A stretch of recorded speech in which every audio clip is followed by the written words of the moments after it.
আমি ডক্টর মীনাক্ষী চৌধুরী, সহকারী অধ্যাপক, সিলেট শিশু বিভাগ, সিলেট এমএজি ওসমানী মেডিকেল কলেজে কর্মরত আছি। ধন্যবাদ সিলেট বেতারকে। বন্যার যে ক্ষতিকর দিকগুলো আছে তার কি প্রভাব শিশুদের উপর পড়বে তার উপরে আমি একটু আলোকপাত করব। বন্যার আসলে সাথে সাথে তাৎক্ষণিক কিছু প্রভাব আছে এবং দীর্ঘমেয়াদী কিছু প্রভাব আছে, এবং এগুলো কিন্তু সবচেয়ে বেশি এর যে ক্ষতিকর প্রভাবটা কিন্তু শিশুদের উপরেই পড়ে। প্রথমত যে বিষয়টা খুব জটিল আকার ধারণ করে সেটা হচ্ছে খাবার পানির সংকট। যাদের ঘরে পানি উঠে গেছে, দেখা যায় যে তাদের খাবার পানি সংগ্রহ করাটা অনেক কষ্টসাধ্য হয়ে যায়, এবং অনেকে আছে যে এই বন্যার মধ্যে তাদের বাড়ি ঘর ছেড়ে আশ্রয় কেন্দ্রতে গিয়ে উঠতে হচ্ছে। তো আশ্রয় কেন্দ্রতে যখন উঠেন তখন বিশেষ করে শিশুরা পানি খেতে গিয়ে কিন্তু সবসময় যে বিশুদ্ধ পানি পাচ্ছেন বা খাচ্ছে তারা তার না। তো এই পানিবাহিত যে রোগগুলো যেমন টাইফয়েড, জন্ডিস, এই রোগগুলোর প্রাদুর্ভাব বেড়ে যেতে পারে। এছাড়া বন্যার সময় যেটা হয়, প্রপার স্যানিটারি ল্যাট্রিন ইউজ করতে পারে না তারা, যেখানে সেখানে খোলা জায়গায় বা পানির মধ্যেই তারা দেখা যায় যে মলমূত্র ত্যাগ করতে হচ্ছে। এর কারণেও পানিবাহিত রোগগুলোর প্রভাব আরও বেড়ে যায় এবং যেটা শিশুদেরকে মারাত্মকভাবে ক্ষতিগ্রস্ত করতে পারে। তারপর যেটা দেখা যায় যে খাদ্য সংকট।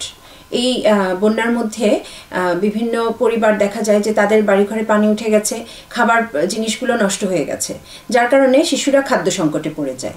এবং ছোট ছোট শিশুরা এই বন্যার পরে এগুলা সাথে সাথে তাৎক্ষণিকভাবে যেরকম শিশুদের উপরে ক্ষতিকর প্রভাব ফেলে, ঠিক তেমনি দীর্ঘমেয়াদী প্রভাবও সাধারণত ছোট শিশুদের উপরে পড়ে যায়। কারণ তারা প্রোটিন জাতীয় খাবার, শর্করা জাতীয় খাবার, সবগুলো খাবার তারা পর্যাপ্ত পরিমাণে পাচ্ছেন। এই দুইটা গেল যে তাদের খাওয়ার পানি এবং খাদ্য সংকট। এছাড়া যেটা হয়, বন্যার সময় সাধারণত শিশুদের পানিতে ডুবে যাওয়ার একটা সম্ভাবনা দেখা যায়। বন্যার সময় আরেকটা ক্ষতিকর প্রভাব পড়তে পারে, যেমন এই সময় কিন্তু সাপের উপদ্রব অনেক বেড়ে যায়।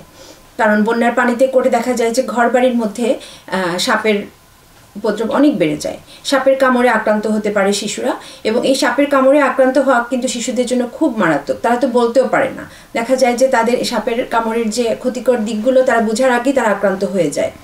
তো সবার প্রতি অনুরোধ থাকবে এই সময়টাতে শিশুদেরকে বিশুদ্ধ পানি বা ফুটানো পানি, বিশেষ করে ফুটানো পানি খাওয়ানোর চেষ্টা করুন।